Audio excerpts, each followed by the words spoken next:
Hello everyone and welcome back to another episode of Homayoon TV. And today we're back again to learn more about Dorico and its cool features. And in today's tutorial, I'm gonna teach you how you can make something like this. It's a string quartet, and this tutorial is aimed at beginner to intermediate users. So if you're excited as I am, let's go. All right, and now we have our project ready. And let's just start from the top. Changing the name is super easy. You can just double click.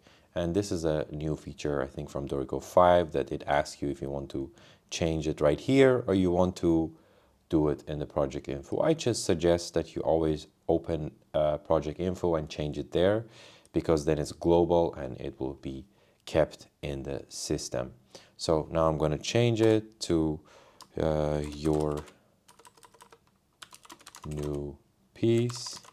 All right, and then I'm gonna click apply here, and I'm gonna go to my flows, and let's say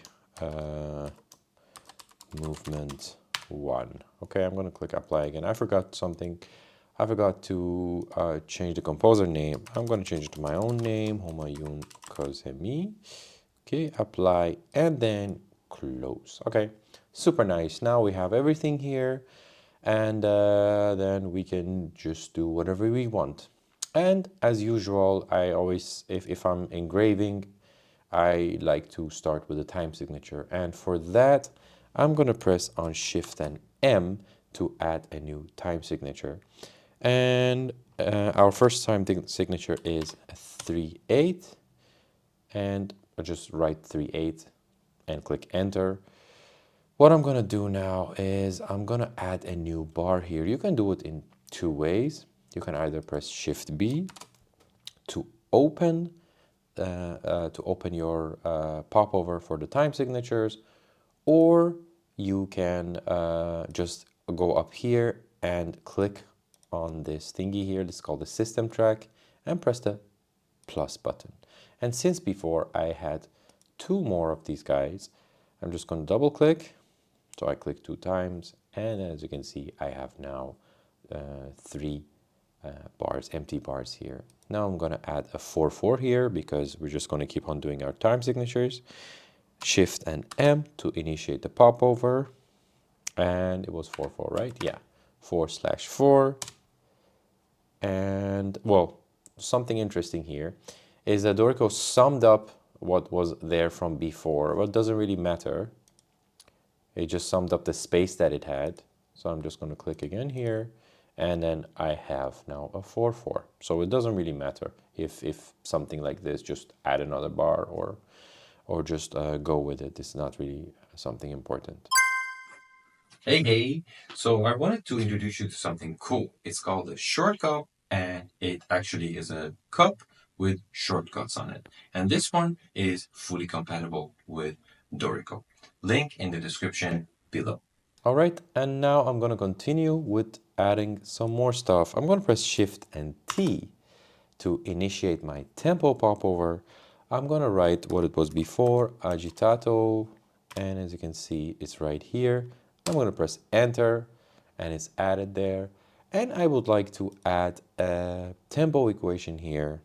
I'm going to write Shift T, and for initiate the popover of the tempo, E equals E, and it's added here. And one thing that I didn't do in the example that I just showed you guys is that I would like to have this here, and the only way to change the spots, to swap the spot of these two, is to go to your engrave mode. And you can go to engrave mode by pressing Ctrl 3 or Command 3 on Mac to access engrave mode, or just to go up here, as you can see, write and engrave.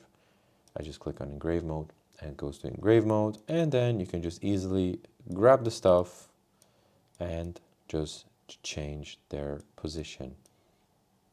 All right. Now this is a very peculiar example, but I mean just to show you guys what you can do in Dorico.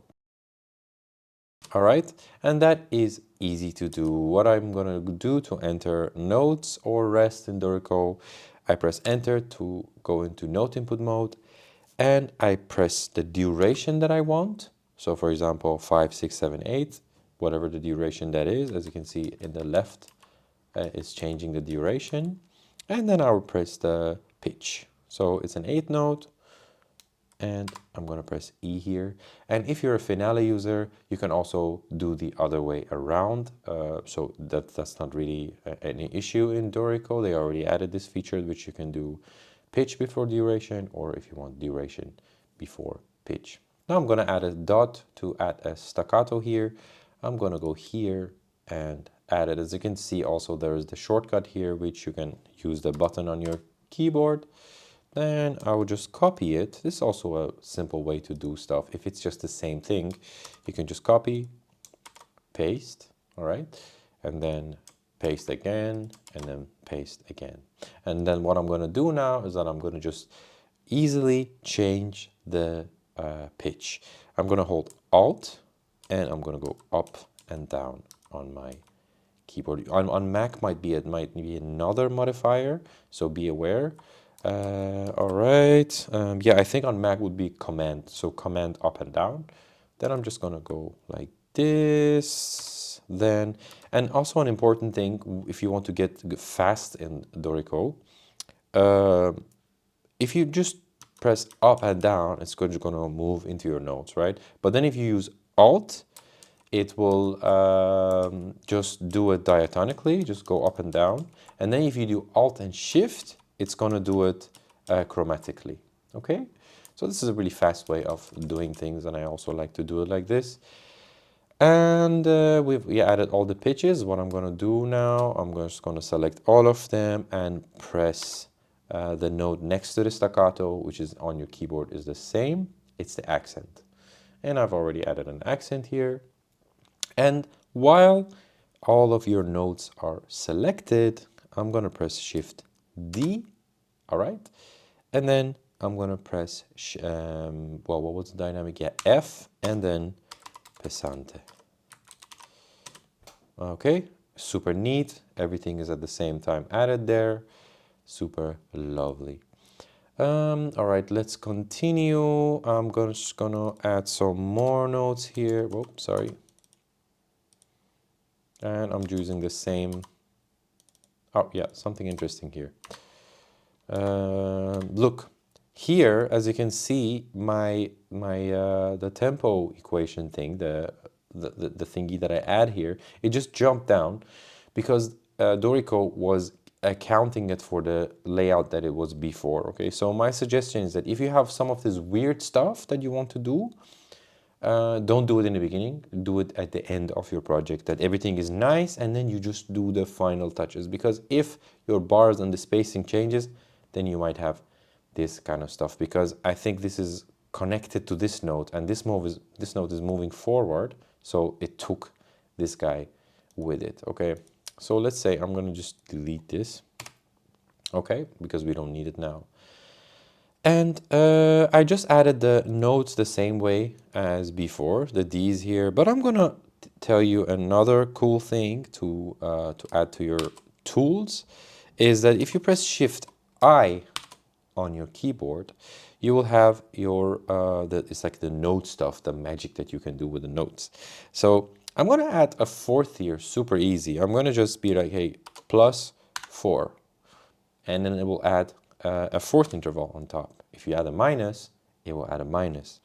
And if you add even more, for example, if I do 4 and 4, it's gonna do, from that interval, it's gonna do 2/4, all right? But then if you want it to be more, then you have to be like something like 5, 9, if you wanted to, you know, just stack up on top of each other. Otherwise, it's gonna just do like a unison thing. Okay, now let's go back here. I'm gonna just do the rest of the notes. Well, some of them are super easy. I just copy paste just to save time. And one another thing, if you are new to Dorico, you can move notes left to right with holding Alt down and the arrow keys, okay? So if you could move them up and down, you can also move them left and right. And you might ask, hey, but how do you know if it's going an 8th note or 16th note? What is the unit here? The unit goes down here. but you can just specify and say, hey, if I use these tools, how much should it go back and forth? It's like your grid value, all right? Okay, now we already have these things. Now I'm just gonna copy another note here, just Control C, and then I'm just gonna change the duration. Now this part is also a good one. And one other fact, one other important thing that I forgot to tell you guys that I'm doing is that I'm pressing R to repeat the note value of whatever it's here. So if I, for example, if I just select this guy and this one, and I press R, it's just gonna duplicate the whole thing forward. All right?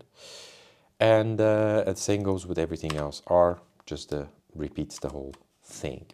Okay, now I'm gonna show you a cool way. For example, imagine if you have some chords or, well, double stops, I think, or triple stop, or whatever you have. I'm just gonna make it the same way as it was before, okay? So check this out. If you write it like this, you're giving a bit of a freedom to your musicians, right? For your viola player. But maybe you want first this one to be separated than this one's, or the two first separated. So how do you write that in Dorico? The way to do it is to just go to your trills. Well, actually, it's not the trill, it's the ornament section. It's just a trill icon here. And you go down, and as you can see, there is this arpeggiation here, and there is this non-arpeggio here. What I'm going to do is that after clicking my notes, after selecting them, and they're orange now, I'm going to click here, okay? And as you can see, is added here. Let me zoom in a bit so you guys can see it. But you cannot really move it here because I just want to say, hey, first this note and then these two, I want them to be together in a bow. And what I can do is that I'm going to go to my engrave, all right, and then I'm just going to grab this guy and bring it up. Super easy. And if you were in engrave mode and you couldn't see this, if you couldn't click on these things, it's important to know that you have different layers when you are in engrave mode. So these are different layers in engrave mode. So be aware that you should be in this note editing thing, you know, that it looks like a note. It's like graphic editing. Okay, let's go back now. We're gonna add now some bowings to our cello. So I'm just gonna do the same thing.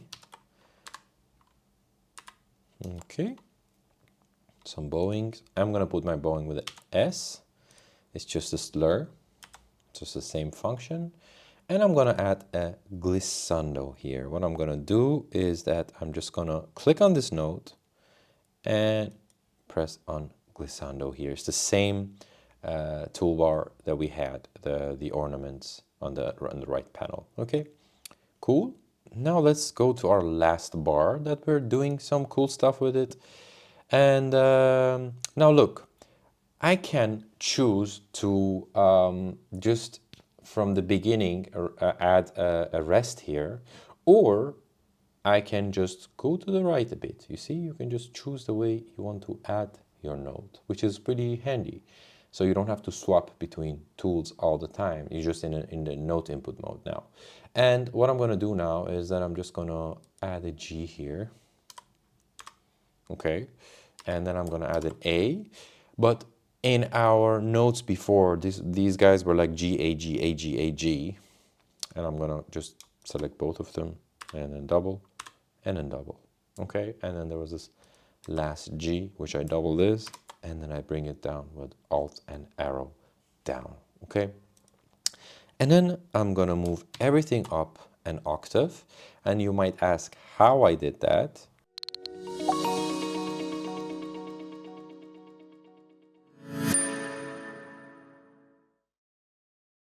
So we're back to this guy here, and we want to see how I took them one octave up. The way I did that, it's Alt and Control in Windows. So you hold Alt and Control, and then you press up and down arrow.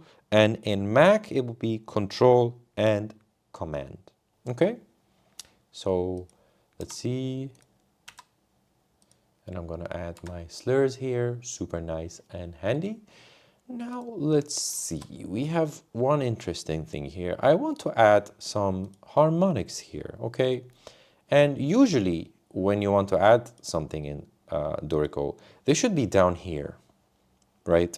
And you might say, hey, but I don't really see anything here. You know, I select these notes, but nothing, I can see nothing. And that is because Dorico is now showing you the combination of the stuff that you can, combination of the settings that you can add to either of these, okay? Because they're, each one has a different function. It's showing the shared ones, okay? The shared options that you can do. For example, you can change the scale of all of these guys at the same time here, okay? But we don't want that. We just want to modify something for the notes. And in order to, for Dorico to be able to show that, you just need to select them individually. Okay, so I'm just going to select all of these guys without the slurs. And as you can see down here, it appeared. Magic. Okay, and then I'm going to go to harmonics here. It's not the first, not the second, not the third, not the fourth, but the fifth box here. Okay, and as you can see, I want to add an artificial one. And if you want your partials, you can find them here when clicking on them, right? Just click on it and go to the, for example, the fifth partial, or, well, normally the fourth partial, okay? Alrighty, I mean, the other bar is also the same, but I'm just gonna copy paste it. And now I'm gonna tell you how you can add natural harmonics. I just added a C here, normal, and I'm gonna add it to the, I'm gonna make it into a whole duration of the bar. So I'm just gonna press 8 in order to make it bigger, because that's how it was before. And then same as you did with the artificial, you go to the same spot, click here, go down here, type, and then natural, and then you have your other options, which I don't really want. I just want this one to be there, which is already handy for me. And then the next one would be just to add a trill here, which is also super easy. To add trills, you need to press Shift O on your keyboard to open your Ornaments popover, which is also on the side right now. It's this one, and you can see there's a trill here, but then we're going to be fancy and write it here. Trill. Now you might say, hey, two things. Why isn't it not showing my trill line, you know, the wiggly line? And how can I know which interval is this trill doing? Is it doing a minor or a major? Okay, major second or a minor second. For that, we have to go again back down here. And as you can see, we have our, here you have the, if you go down in the lower panel, we have the trill lines here. This button has trill line. If you turn it on, voila, it appears. And then you have your intervals. If you want to change it, you can do here. So you can, for example, you can say a minor second, and then there's a B flat on top here. Okay. And the last thing I want to tell you guys is playing techniques. And it's super easy. Just press Shift P wherever you are and just write whatever you want. Spiccato, for example. And it's added. And if you want to nullify it, just press Shift P again. And then, for example, write ordinario. And then it has been added. And that was it, everyone. I hope that you enjoyed this video. And as always, if you have any questions or comments, please do write it down in the comment section. And if you haven't already subscribed, please do. And also don't forget to hit that like button. Until the next video, Homayoon out. Bye.